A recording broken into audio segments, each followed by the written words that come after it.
Hello my dear students, I hope मेरी आवाज़ आप तक प्रॉपर तरीके से पहुंच रही होगी। आज हम कुछ कंसेप्ट पढ़ेंगे ट्रायंगल के। देखो, ट्रायंगल का पहला कंसेप्ट है, आपको पता होना चाहिए एक ट्रायंगल क्या होता है। ट्रायंगल होता है तीन भुजाओं से बनी आकृति ए बी सी। ठीक है, जैसे ए के सामने मैं मान के चलता हूँ ए भुजा, बी के सामने बी भुजा और सी के सामने सी भुजा। ये वाला होता है एंगल ए, ये होता है एंगल बी, ये होता है एंगल सी। मैंने 90 डिग्री नहीं बनाया, ये जनरल एंगल है। ठीक है, अब देखो, जो ये सारे इंटरनल एंगल होते हैं ना, इनका एंगल का योग कितना होता है। तो त्रिभुज के तीनों कोणों का योग कितना होता है, angle A plus angle B plus angle C होता है 180। ठीक है, अगर आपको निकालना नहीं आता है तो कोई भी भुज, बहुभुज है ना भाई, कोई भी बहुभुज, ठीक है, जो आंतरिक कोणों का योग होता है ना, आंतरिक कोणों का योग आपको निकालना आना चाहिए। वो क्या होता है, फॉर्मूला लिखवा देता हूँ मैं आपको। n-2 into 180। यहाँ पे n क्या है, भुजा है।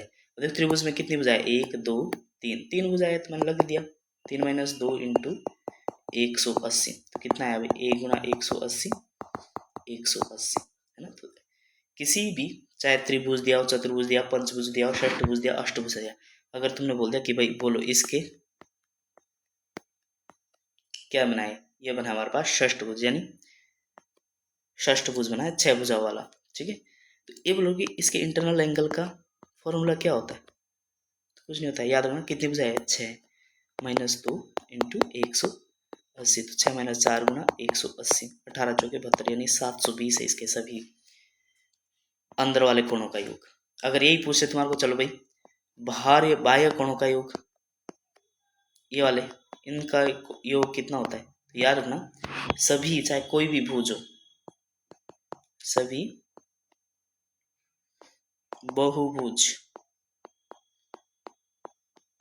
के बाह्य कोणों का योग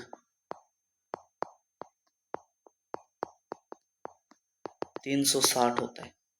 बस इतनी सी इन्फॉर्मेशन यहाँ से मैंने आपको देनी थी, तो आपने सीख ली। चाहे बहुभुज हो, त्रिभुज हो, चतुर्भुज, पंचभुज हो, षष्ठभुज हो, तुम्हारे से अगर कभी भी इंटरनल और एक्सटर्नल पूछा जाए, इसका भी अगर पूछा जाए कि भाई बोलो इसका एक्सटर्नल एंगल का योग कितना है, त्रिभुज हो चतुर्भुज हो, त्रिभुज होना ही चाहिए एटलीस्ट, ताकि क्लोज हो जाए। ठीक है, आकृति, तो यहाँ पे कितना होता है इनका भी 360 डिग्री, ध्यान रखना। ठीक है, कोई भी हमारे पास बहुभुज हो, उनके सभी का योग कितना होता है हमारे पास भाई, इस तरह से होता है। आई होप समझ आ गया होगा।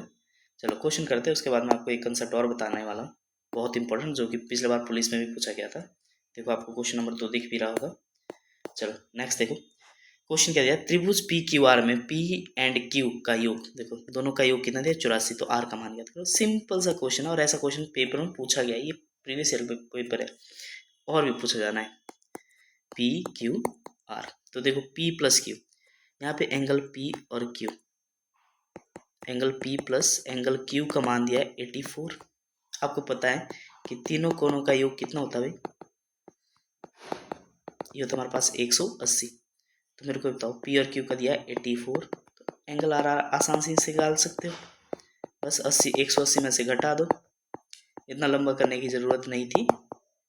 ठीक है, एंगल आर कितना है 96, दो कोण दिए, तीसरा 180 में से घटा दो, अपने आप ही निकल जाएगा, कितना आया भाई 96। ये तो मैंने आपको समझाने के लिए लिखा है, इतना तामझाम जरूरत नहीं है। चलो नेक्स्ट लिखो, नेक्स्ट क्वेश्चन देखो, नेक्स्ट क्वेश्चन बहुत इंपॉर्टेंट है, समझो जरा पहले। ये क्वेश्चन पिछले बार एचपी पुलिस में भी था, कुछ इसी टाइप का था। ठीक है, देखो क्या था क्वेश्चन, यदि दो समरूप त्रिभुजों का क्षेत्रफल का अनुपात, देखो समरूप का मतलब क्या होता है, समरूप का मतलब होता है, देखो साइज में छोटा बड़ा हो सकता है, साइज में छोटा बड़ा हो, समरूप देखो जरा, एक जैसे दिखने वाले, समरूप का मतलब रूप एक जैसा है, छोटा बड़ा हो सकता है, A B C D E F. Suppose that समरूप का एक खासियत होती है, अगर ये एंगल थीटा है ना, तो ये एंगल भी कितना है, थीटा है। इसी क्रॉसपेंडेंस की साइड अगर 1:2 है ना, ठीक है। तो इसकी सारी अनुपात ऐसी होगी, एक अनुपात इसके एक है, तो इसके सामने कौन से दो, मतलब क्या हो रहा है, रेशो बराबर है, ठीक है, एंगल बराबर ही है, ठीक है। तो थीटा के सामने अगर सपोज दैट यहाँ पे थीटा के सामने 1 है, तो इसका रेशो कितना है 2, तो इसकी सारी भुजाएं अगर इसके सामने 5 होगी तो इसकी सामने क्या हो जाएगी, देखो सी के समरूप है ना ये, तो इसके सामने ये देखो कितना था, डबल था, इसका भी डबल हो जाएगा, है ना। अगर ए के सामने हमारे पास सपोज दैट 15 है, तो डी के सामने कितना हो जाएगा, इसका डबल 30। तो समरूप का मतलब है रेशो सेम रहता है, ठीक है। चलो अब देखो इसमें एक कंसेप्ट सिखाता हूँ मैं आपको, ये ना आपको 3D 2D सब में आ जाएगा, क्वेश्चन पूछा जाता है पेपर में बार बार, ध्यान रखना। हमारे पास 3 डायमेंशंस होती है, एक तो 1D, एक होती है 2D और एक होती है 3D। इसमें होती है हमारे पास, जैसे हमारे पास भुजाएं होगी, एक भुजाएं 1D होती है, खींच दो कोई भुजा तो ये 1D है, ठीक है। या फिर आपकी त्रिज्या होगी, है ना, परिमाप हो गया, ये सब 1D होते हैं, ठीक है। परिमाप का मतलब भी ये लंबाई नापते हैं हम लोग। 2D में क्या आता है, हमारे पास क्षेत्रफल आ जाता है, और 3D में कितना आता है, हमारा क्या आ जाता है, आयतन आ जाता है, याद रखना। अगर ये हमारे पास ए होता ना, तो ये हमेशा याद रखना क्या होता है, ए स्क्वायर, और ये हमेशा क्या होता है, ए क्यूब, समझ गए। कभी कभी दिया था भाई, चलो दो त्रिभुज है, त्रिभुज नहीं गोले है, इनका आयतन है, एक का दिया है 216 और एक का दिया हमारे पास 64, तो इनकी त्रिज्याएं निकालो, तो कुछ नहीं, क्यूब रूट निकालना है, क्यूब रूट निकाल दो, त्रिज्याएं। 3D से आपने 1D में जाना है, तो कितना आएगा भाई, ये 6 और ये कितना 4, ये रेशियो खत्म, ठीक है। 2D निकालना होता तो पहले पहले इसी में आना पड़ेगा, तो 2D में क्या होता है, इसका स्क्वायर कर दो, स्क्वायर होता है ना, 6 चौके 36 और 4 चौके 16। ये क्वेश्चन है, सिंपल सा क्वेश्चन है, याद रखना।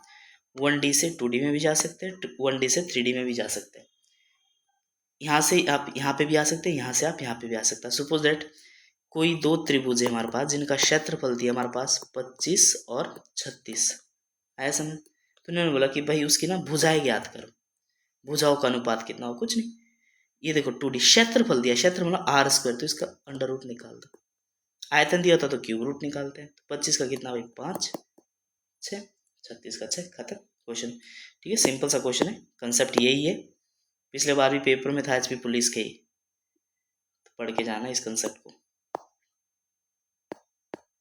सिंपल सा क्वेश्चन है। यदि दो समरूप त्रिभुजों के क्षेत्रफल, दो समरूप त्रिभुजों के क्षेत्रफल कितना दिया है, एक का 25 दिया है, समरूप का मतलब दिखता ऐसा ही है, साइज में बड़ा है, ठीक है। पीके मूवी का डायलॉग है ना, तो बस समरूप का मतलब यही होता है कि भाई शक्ल एक जैसी है, लेकिन बस थोड़ा बहुत छोटा बड़ा हो सकता है, समरूप का मतलब ये होता है। इसका क्षेत्रफल कितना 25 और इसका कितना 144, ये क्षेत्रफल है यानी एरिया का स्क्वायर, तो आपकी साइज निकाल सकते हैं, ए का स्क्वायर है ये, है ना, तो ए निकाल सकते हैं, ऑब्वियस बात, क्यों निकाल सकते हैं, 25 का under root 25 ratio under root 144, 25 किसका था 5 और ये किसका था 12, खत्म क्वेश्चन, 5/12, ऑप्शन नंबर ए, समझ आया। चलो नेक्स्ट क्वेश्चन देखो, इसमें मैं आपको कंडीशन बताऊंगा ट्रायंगल की फॉर्मेशन की। देखो क्या बोल रहा है, निम्नलिखित समुच्चयों में कौन सा समुच्चय एक त्रिभुज के कोणों को दर्शाता है, ऐसा क्वेश्चन आपको पेपर में आ सकता है भाई, ठीक है। कंडीशंस बेस्ड क्वेश्चन है, देखो क्या बोल रहा है, देखो निम्नलिखित समुच्चय में से कौन सा समुच्चय एक त्रिभुज के कोणों को दर्शाता है।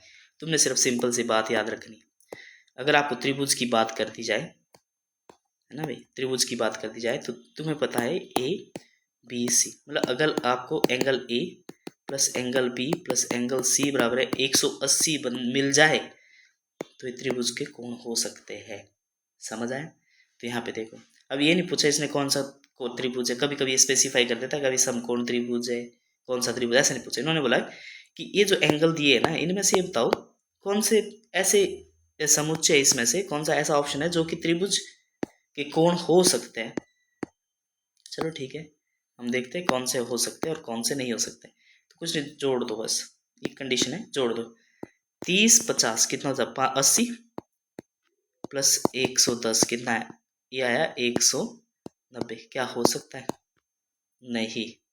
यहाँ पे देखो 30 और 60 और 90, 30 प्लस 60 प्लस 90, तो ये देखो 90 प्लस 90 180 में भी हो सकता है। अगला भी देख लो, 30 और 50 कितना था, 80 प्लस 90 170, नहीं हो सकता है। इसको देख लो, 8 और 5 13, 130 प्लस 90, ये तो बहुत चला गया भाई, ये तो नहीं हो सकता। ठीक है, तो ऑप्शन क्या है, बी। सिंपल सा तरीका ये। अगर कभी ऐसा क्वेश्चन आ जाए तो आपने क्या चूज करना है, बस ये देखना है कि त्रिभुज के तीनों कोणों का योग कितना होता है, 180। तो इनमें से कौन सा ऐसा ऑप्शन है जो 180 आपको उत्तर दे रहा है। चलो ठीक है, आज के लिए इतना ही, मिलते हैं दूसरी वीडियो में। थैंक यू, आप पढ़ते रहो, मैं ज्योमेट्री के थोड़े आपको मेन मेन कंसेप्ट सिखा दूंगा। चलो ठीक है, मिलते हैं नेक्स्ट वीडियो में। Thank you, have a nice day.